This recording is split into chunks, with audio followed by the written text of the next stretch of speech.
வினை போகங்களை நுகர்வதற்கு சிவம் செலுத்தத்தான் உயிர்கள் போகத்தை நுகரும்.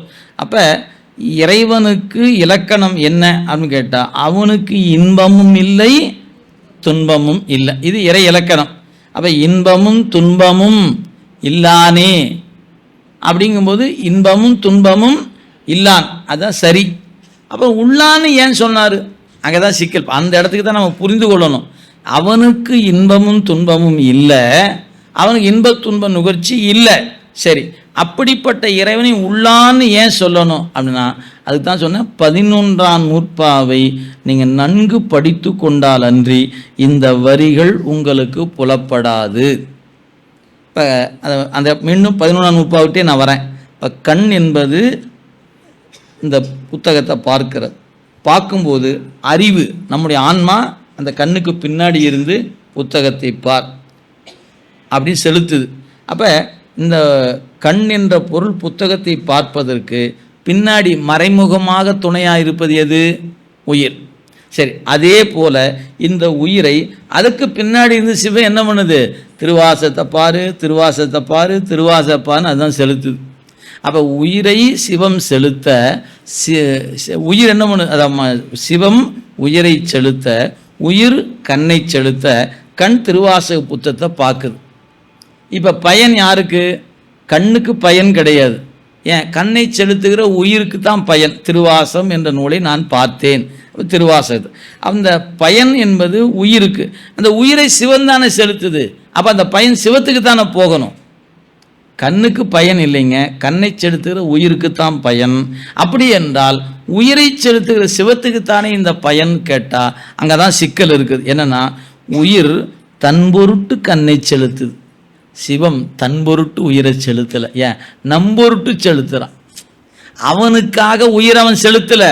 அவனுக்காக இந்த உலகம் அவனுக்காக படைக்கப்பட்டதா என்ன? இல்லை, நமக்காக படைக்கப்பட்டது. இந்த உலகத்தை ஏன் படைத்தான்? உயிரிடத்தில் இருக்கிற அறியாமை என்பது கொட்டி கிடக்கிறது. அது தேயணும்னா பிறப்புக்கு உட்படுத்தணும். பிறப்பு வேணுமென்றால் தனு கரண புவன போகத்தை உற்பத்தி பண்ணணும். அப்படி உற்பத்தி பண்ணி உயிர் என்ற பொருளை கொண்டாந்து உடம்பென்ற கூட்டுக்களை கூட்டி உலகத்தில் கொண்டாந்து இருத்தணும். இது எல்லாம் செஞ்சால் தான் இந்த உயிர்கள் பிறந்து இறந்து பிறந்து இறந்து கொஞ்சம் கொஞ்சமாக பக்குவப்பட்டு மேல்நிலைக்கு வரும். இது இந்த உயிருக்காக அவன் செய்வதே அன்றி தனக்காக நமக்கு ஒரு உலகம் வேண்டும், நாம் யாருமே இல்லாமல் நம்ம தனியாக இருக்கிறோம், எனவே இந்த உலகத்தை படைச்சு இந்த நீங்கள்லாம் நம்மளை வாழ்க வாழ்கன்னு சொல்லுங்கள், வெல்க வெல்கன்னு சொல்லுங்கள், போற்றி போற்றின்னு சொல்லுங்கள். நீங்கள்லாம் வாழ்கன்னு சொன்னால் தான் நான் வாழ முடியும். அதுக்காக உலகத்தை படைத்தான்? இல்லவே இல்லை. நீங்கள் வாழ்கனாலும் அவர் வாழத்தான் போகிறாரு, வெல்கனாலும் அவர் வெல்லத்தான் போகிறாரு. வெற்றி எதுவாக அவனுக்கு வெற்றி தோல் எதுவுமே கிடையாது. தனக்கென ஒன்றும் வேண்டாதான். இறைவனுக்கு இலக்கணம் மறந்துடக்கூடாதுங்க. உயிர்கள் அப்படி ஒரு இடத்துக்கு போவது அரிதிலும் அரிது. நீங்கள் எப்போ ஞானியாக போகிறீங்களோ அப்போ உங்களுக்குள்ளே எதுவுமே தேவையில்லை. ஆனால் உயிர் என்ற நிலையில் நிற்கும்போது நமக்குன்னு வேண்டப்பட்டதுன்னு சில இருக்கத்தான் செய்யும். அது விருப்பம். அது அந்த விருப்பு வெறுப்பு நமக்குள்ளே கொட்டி கிடக்குது. ஞானி இடத்துல அது அடங்கி கிடக்குது, சிவத்தில் அது இல்லவே இல்லை. அப்போ சிவம் உயிரை எதுக்காக செலுத்தணும் அப்படின்னா, தன் பொருட்டு உயிரை செலுத்தவில்லை, உயிர் பொருட்டு செலுத்துகிறான். இப்போ என்னை திருத்தணுங்கிறதுக்கு தான் என்னை செலுத்துகிறானே ஒழிய எனக்கு நன்மை செய்ய வேண்டும் என்பதற்காக என்னுடைய அறிவுக்குள்ளே வந்து உட்கார்ந்துக்கிட்டு என்னை இதை செய் அதை செய் இதை செய் என்று என்னை செலுத்திக்கிட்டு இருக்கிறான். இப்படி செலுத்தும் போது நான் செய்கிற செயலின் பயனை எனக்கே கொடுத்து நிற்கிறானே ஒழிய அவன் எடுத்துக்கொள்பவன் அல்ல. கண் முதலான கருவிகள் ஒரு காட்சியை காணுமானால் காட்சியின் பயன் கண்ணுக்கல்ல, கண்ணை செலுத்துகிற ஆன்மாவிற்கு. ஆன்மாவை செலுத்துகிற சிவத்துக்கு தானே அந்த பயன் போகணும்னு கேட்டால் சிவத்துக்கு அந்த பயன் இல்லை. ஏனென்றால் சிவம் எந்த பயனையும் விரும்பாதது, எந்த வேண்டுதலும் இல்லாதது, அது நிறைவாக இருக்கக்கூடிய ஒரு பொருள். எனவே சிவத்துக்கு எந்த தேவையும் இல்லை என்பதனால பிறகு ஏன் சிவன் செலுத்துச்சு? ஆன்மாவுக்காக செலுத்தியது பயனை நீயே வைத்துக்கொள் என்று கொடுத்துறான். எல்லா வேலையும் செஞ்சு கொடுப்பான், லாபம் மட்டும் நீ வச்சுக்கிடான்றான். இப்படி ஒரு முதலாளி எங்காவது உண்டா? நம்ம முதலாளி இப்படி எல்லா வேலையும் சம்பாதிச்சு லாபத்தை என்கிட்ட கொடுத்துட்றா அப்படிங்கிற முதலாளி தான் உலகத்தில் பார்ப்போம். இவர் அப்படி எல்லா வேலையும் செஞ்சிருவார், பயன் வரும் இல்லை நீயே வைத்துக்கொள், எனக்கே வா, ஆம் நீயே வைத்துக்கொள். அவன் மொத்தத்தையும் நம்மளுக்கு அவனுக்கு ஒன்றும் வேண்டாம், நம்மளும் பார்க்குறோம். இதுதான் அவனுடைய நிலைமை. அவனுக்கு விருப்பு வெறுப்பு இல்லை, இன்ப துன்பம் ரெண்டுமே இல்லை. அப்புறம் ஏன் இருக்கிறான்னு மாணிக்கவாசகர் சொல்கிறாரே, அப்போ இது தப்பாக தோணலையா? இங்கே தான் நீங்கள் புரிஞ்சுக்கணும். உயிருக்காகவே இன்பத்தையும் நுகர்கிறான், உயிருக்காகவே துன்பத்தையும் நுகர்கிறான். ஏன்? அவன் நுகர்ந்தாத்தான் நமக்கு கொடுக்க முடியும். அவன் நுகரலினா நம்மளால் கொடுக்க நம்ம என்ன முடியாது, நாம் நுகர முடியாது. அது எது போலன்னு கேட்டால், கண் பொருளை காணுகிறது, கூடவே ஆன்மா இருந்து அந்த கண்ணின் வழி வருகிற காட்சி என்ன பண்ணும், ஆன்மா நுகரணுமா இல்லையா?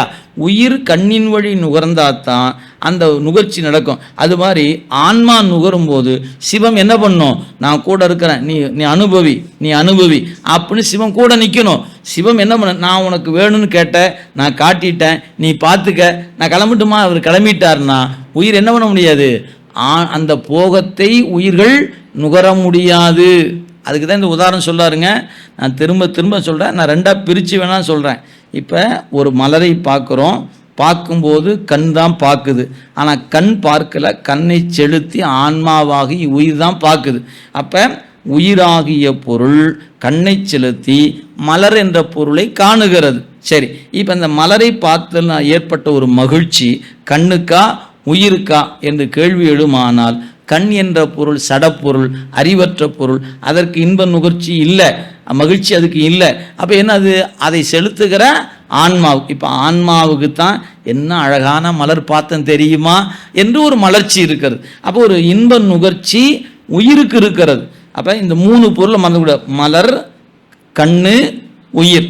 சரி, இப்போ இந்த 3 பொருள் போல இங்கே வந்துடுங்க, கண்ணு, உயிர், சிவம். இப்போ இந்த உயிரை சிவம் செலுத்துது. அங்கே எப்படி கண்ணை கண்ணு வந்து ஆன்மா வந்து கண்ணை செலுத்தி மலரை காண்கிறதோ, அதுபோல் இங்கே பார்த்தீங்கன்னா விடய நுகர்ச்சி என்று வருகிற இடத்துல சிவம் ஆன்மாவை செலுத்தி எதை அறிய வேண்டுமோ அதை அறிய வைக்குது. இங்கே செலுத்துவது எதுன்னு கேட்டிங்கன்னா, ஆன்மாவை செலுத்துவது சிவம். அங்கே கண்ணை செலுத்துவது ஆன்மா. அங்கே லாபம் யாருக்கு, செலுத்துகிற ஆன்மாவுக்கு. இங்கே லாபம் யாருக்குன்னு கேட்குற இடத்துல சிக்கல் இருக்குது. ஏன், இங்கே லாபம் சிவத்துக்கு இல்லை. சிவத்துக்கு லாபம்னு சொல்லிட்டா ஆன்மாவுக்கு லாபம் இல்லைன்னு ஆயிரும். எனக்கு லாபம் இல்லாத நான் ஏன் பார்க்கணும்? புரியுதா உங்களுக்கு? இப்போ இதே மலரை வச்சுக்கோங்க, ஒரு நல்ல மலர், அந்த மலரை கண் பார்க்குது, கண்ணை செலுத்தி ஆன்மா நிற்கிது பின்னாடி. அப்போ முன்னாடி மலர், கண்ணுக்கு பின்னாடி ஆன்மா. இந்த பூ நன்றாக இருக்கிறதா, அருமையாக இருக்குது, என்ன அழகாக இருக்குது, பார்த்தோன்னே கண் அப்படி விரிஞ்சு வியந்து பார்க்குது. இந்த வியப்பு எதனால் ஏற்பட்டுச்சு? ஆன்மா அந்த நுகர்ச்சியை நுகர்ந்து மலர்ந்து நிற்கிது. ஆகா, அழகான மலர், ஃப்ரெஷ்ஷாக இருக்குது, அருமையாக இருக்குது.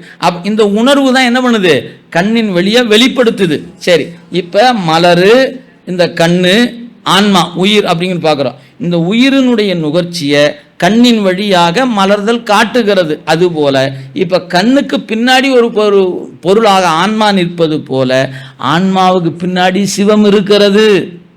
நீங்கள் அந்த இடம் தான் நம்ம புரிஞ்சுக்கணும். நீங்கள் கண்ணை செலுத்துவது உயிர் என்பது உண்மை என்பது போலவே உயிரை செலுத்துவது சிவம். சரி, சிவம் செலுத்தும் போது பயன் யாருக்கு? உயிருக்கு தான் வருது. ஆனால் கண்ணை செலுத்துகிற உயிருக்கு பயன் விளைகிறது. அது மாதிரினா உயிரை செலுத்துகிற சிவத்துக்கு தானே பயன் விளையணும். சட்டம் அதுதானுங்க. யார் செலுத்துறானோ அவனுக்கு தான் பயன். அப்போ கண்ணை செலுத்துவது உயிர். எனவே மலரை கண்ட பயன் கண்ணுக்கு இல்லை, உயிருக்கு. அப்போ உயிரை செலுத்துவது எது? சிவம். அப்போ பயன் யாருக்கு, உயிருக்கா சிவத்துக்கான்னு கேட்டால் சிவத்துக்கு தான் வரணும்.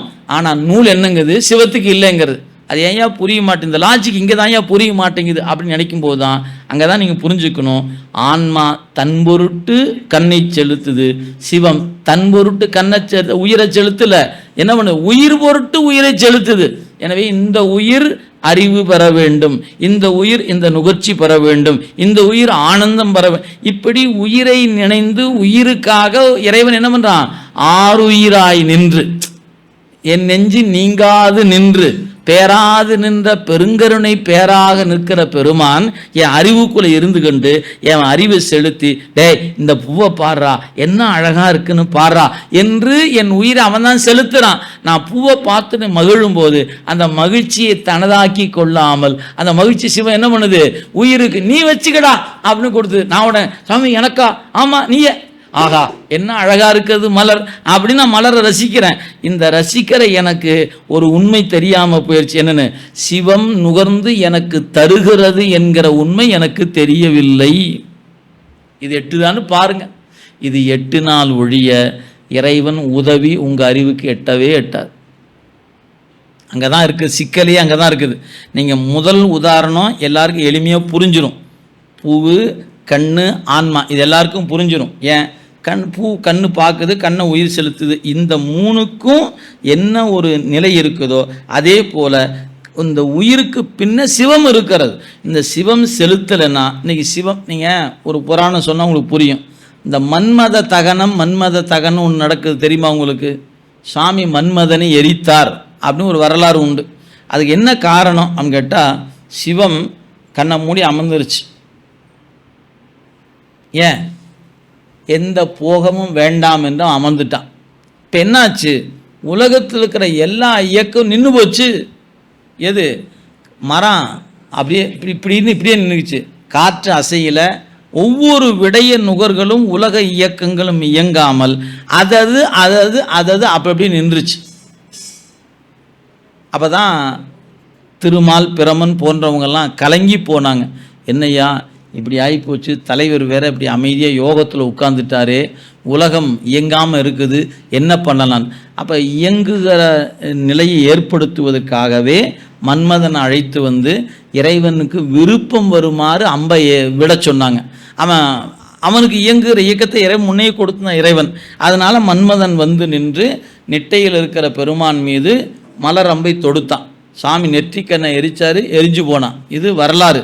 இதில் நீங்கள் ஒன்று குறிப்பு என்னன்னு கேட்டால், அவன் உலக நுகர்ச்சியை நுகர்ற மாதிரி நடிக்கலைன்னா நம்மால் உலக நுகர்ச்சியை நுகர முடியாது. அவன் நடிக்கணும், நான் விரும்புகிற மாதிரி நிற்கிறேன், பயன் போகிற நீயே வச்சுக்க, நான் கூட வரேன் அப்படின்னு அவன் ஒவ்வொரு விடைய நுகர்ச்சிக்கும் அவன் என்ன பண்ணும்? நம்ம கூட வந்து அவன் நுகரணும். நான் சாப்பிடும்போது என் கூடவே அவனும் சாப்பிடணும், ஆனால் பயன் எனக்கு. நான் தூங்கும்போது அவன் என் கூடவே தூங்கணும், ஆனால் பயன் எனக்கு. நான் நடக்கும்போது அவனும் என் கூடவே நடக்கணும், ஆனால் பயன் எனக்கு. இது புரியுதான்னு பார்த்து கொள்ளுங்க. இது புரிஞ்சாதான் இந்த வரிகள் புரியும். இல்லைன்னா கண்டிப்பாக இந்த இடத்துல புரிந்து கொள்ள முடியாமல் தடுமாற்றம் தான் நிகழுங்க. அப்போ இறைவன் இன்பமும் துன்பமும் இல்லான் உள்ளான். அதாவது அவனுக்கு என்று இன்பமும் இல்லை துன்பமும் இல்லை, அதான் உண்மை. ஆனால் உயிர்கள் இன்ப துன்பத்தை நுகர்வதற்காக அவனும் நுகர வேண்டியதாக இருக்கிறது. அப்படி உயிர்கள் பொருட்டு இன்ப துன்பத்தை நுகர்வதனால ஒரு விதத்தில் உள்ளவனாக இருக்கிறான். உண்மை இயல்பு அவனுக்கு இல்லை என்பதே.